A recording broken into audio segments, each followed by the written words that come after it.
दोस्तों, आज की कहानी बहुत ही ज्ञानवर्धक होने वाली है। आपसे निवेदन है कि वीडियो को अंत तक जरूर देखें। एक बार की बात है, एक गांव में एक आदमी रहता था। वह आदमी अकेला ही अपनी छोटी सी झोपड़ी में रहता था। वह आदमी बहुत ही ज्यादा आलसी था। वह कोई काम नहीं करता था। वह एकदम निठला और नकारा था। बस वह हमेशा ऐसे मौके की खोज में रहता कि कैसे खाना मिल जाए। तो एक दिन जब वह आदमी खाने की तलाश में भटक रहा था, तभी उसे एक आम का बगीचा दिखता है।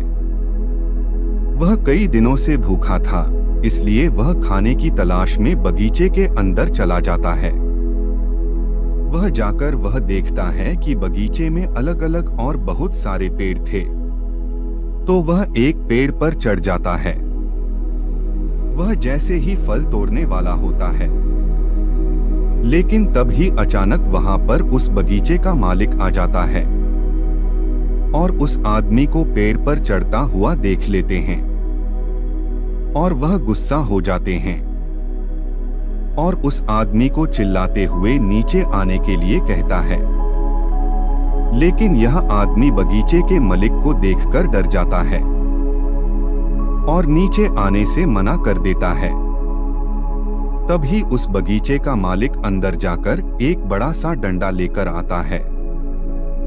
यह देखकर वह आदमी तुरंत पेड़ से नीचे उतरता है और मालिक के उस तक पहुंचने से पहले ही वह जल्दी पेड़ से नीचे उतर जाता है और जंगल की तरफ भागने लगता है और जंगल में जाकर छुप जाता है।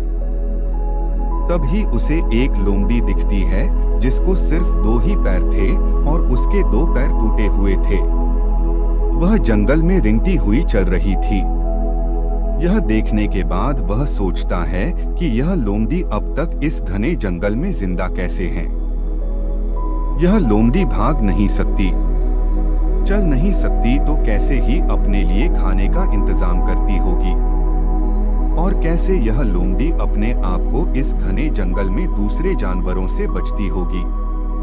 यह बात वह आदमी सोच ही रहा था कि तभी अचानक झाड़ियों के पीछे से किसी के आने की आवाज आती हुई सुनाई दी। तभी वहां पर एक शेर आ जाता है जिसके मुंह में मांस का एक टुकड़ा था और वह शेर उस अपाहिज लोमड़ी की तरफ बढ़ रहा था।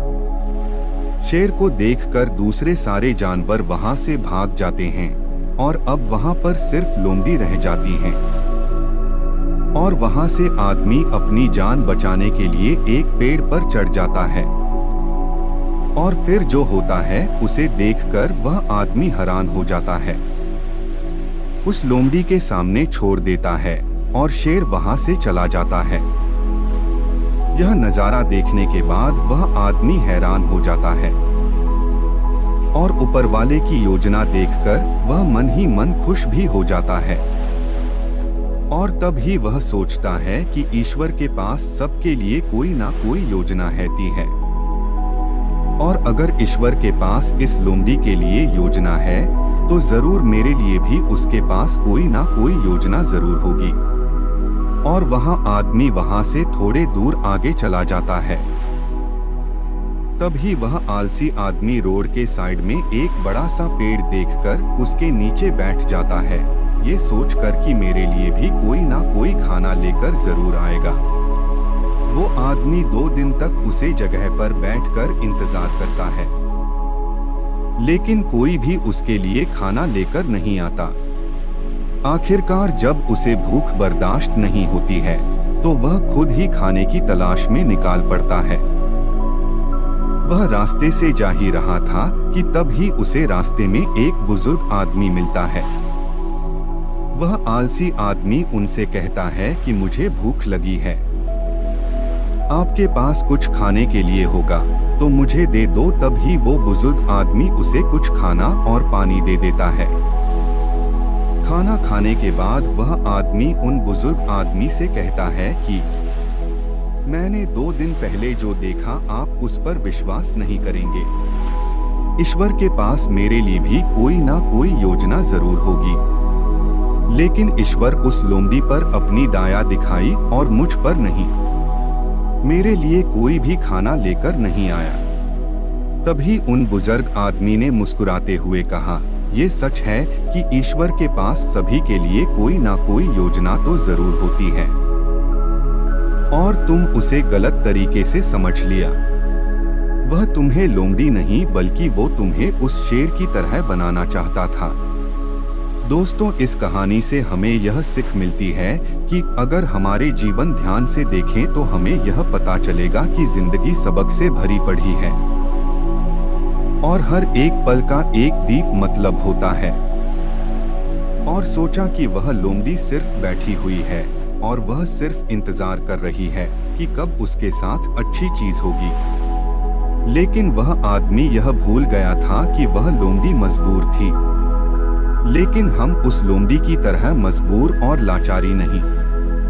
ऊपर वाले ने क्षमता दी है अपना काम करने की, बिल्कुल उस शेर की तरह हमारे पास भी खुद की ताकत है, पर उसके लिए आपको प्रयास करने पड़ेंगे, तब ही आप उस शेर की तरह बन पाएंगे।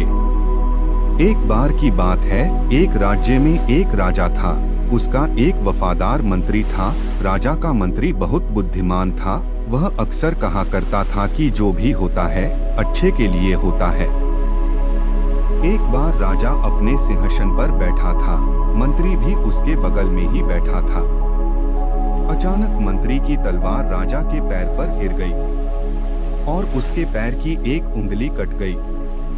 तभी मंत्री ने कहा, महाराज, जो भी होता है अच्छे के लिए होता है।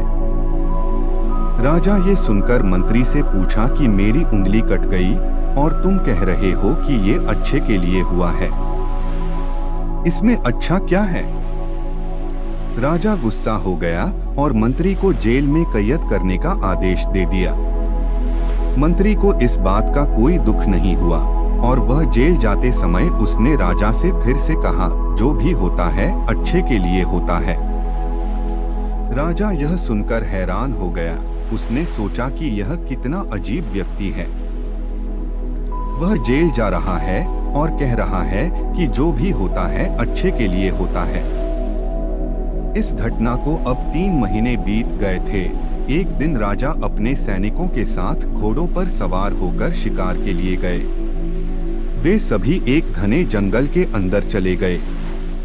राजा एक हिरन का पीछा करते हुए घने जंगल में आगे निकल गया और अपने सैनिकों से अलग हो गया। हालांकि वह हिरन को पकड़ नहीं सका, लेकिन वह अपना रास्ता खो चुका था और घने जंगल में खो गया। जब राजा को यह एहसास हुआ कि वह बहुत दूर आ चुका है और वह जंगल से बाहर निकलने का रास्ता ढूंढने लगा, अचानक राजा को उस जंगल में रहने वाले आदिवासियों के एक समूह ने घेर लिया। उन आदिवासियों का कबीला ना तो राजा के राज्य में था और ना ही वे राजा को पहचानते थे। इसलिए उन्होंने राजा को पकड़ लिया और अपने कबीले में ले गए। वे आदिवासी एक ऐसे इंसान की तलाश में थे जिसे मारकर अपने देवता को खुश करने के लिए बलि दे सके। राजा उनसे उसे छोड़ देने की विनती कर रहा था। उसे नए कपड़े पहनाए, उसके गले में फूलों की माला डाली गई और उसे बलि के लिए तैयार किया।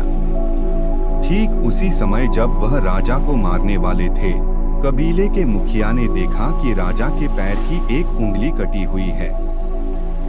यह देखकर उसने सभी ढोल बजाने वालों को आदेश दिया और राजा की बलि देने से रोक दिया और कहा, क्योंकि यह अधूरा है और यदि अधूरे मनुष्य की बलि दी जाती है तो देवता खुश होने की जगह गुस्सा हो जाएंगे। इसलिए उन्होंने राजा को छोड़ने का निर्णय ले लिया। राजा खुशी खुशी जंगल से अपने महल में लौट आया। वापस आकर उसने सोचा कि यदि मेरे पैर की एक अंगुली कटी नहीं होती तो वे आदिवासी आज मुझे मार देते। इसका मतलब मंत्री सही था, जो भी हुआ अच्छे के लिए हुआ। राजा ने सिपाहियों को तुरंत आदेश दिया कि मंत्री को जेल से बाहर निकालो। उसने मंत्री को उसका मंत्री पद वापस दे दिया और मंत्री से पूछा, मुझे बताओ कि उस दिन मेरी उंगली कटी थी और ये मेरे भले के लिए हुआ।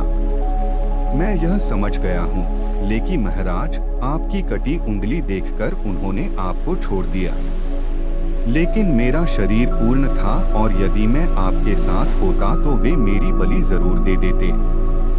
इसलिए अच्छा हुआ कि मैं उस दिन आपके साथ नहीं था और मैं जेल में था। इससे आपकी जान बच गई और मेरी भी जान बच गई। इसलिए मैं हमेशा कहता हूँ कि जो भी होता है अच्छा होता है। दोस्तों, अगर हम अपने जीवन में देखें तो पाएंगे कि हमारे जीवन में भी कई बार ऐसा समय आता है जब हमें लगता है कि हमारे साथ बहुत बुरा हो रहा है या ऐसा नहीं होना चाहिए था। लेकिन कुछ समय के बाद अगर हम पीछे मुड़कर देखते हैं तो हमें लगता है कि उस समय जो भी हुआ वह अच्छे के लिए हुआ।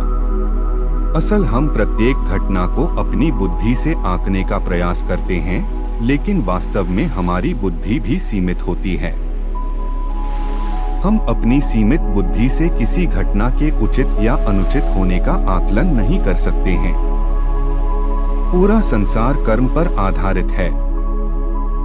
जो अच्छे कर्म करता है उसे सुख मिलता है और जो बुरे कर्म करता है उसे दुख मिलता है। इसलिए अगर आप किसी दुखद दौर से गुजर रहे हैं तो हमेशा याद रखें कि आपके बुरे कर्म कट रहे हैं और प्रकृति आपको आपके बुरे कर्मों का फल देकर हर समय उन्नति की ओर ले जा रही है। यह सृष्टि हमारे दुश्मनों द्वारा नहीं बनाई गई है, इसलिए इस दुनिया में कुछ भी गलत नहीं हो सकता। इसलिए अपने दिमाग से यह ख्याल निकाल दीजिए कि आपके साथ कुछ बुरा हो सकता है और हमेशा याद रखें कि कभी कभी जो भी होता है अच्छे के लिए ही होता है। तो दोस्तों, उम्मीद करता हूँ आपको इस कहानी से जरूर बहुत कुछ सीखने को मिला होगा। यह कहानी आपको कैसी लगी हमें कमेंट बॉक्स में कमेंट करके जरूर बताएं और इस वीडियो को लाइक भी जरूर करें और साथ ही इस वीडियो को अपने दोस्तों के साथ जरूर शेयर करें ताकि उन्हें भी इस कहानी से कुछ सीखने को मिल सके। ऐसी ही प्रेरणादायक और स्टोरी सुनने के लिए हमारे चैनल को सब्सक्राइब करके बेल आइकन को जरूर दबा दें ताकि आने वाली अगली वीडियो की नोटिफिकेशन आपको मिल सके। इस वीडियो में बस इतना ही। मिलते हैं अगली वीडियो में। जब तक के लिए अपना ख्याल रखिएगा। धन्यवाद।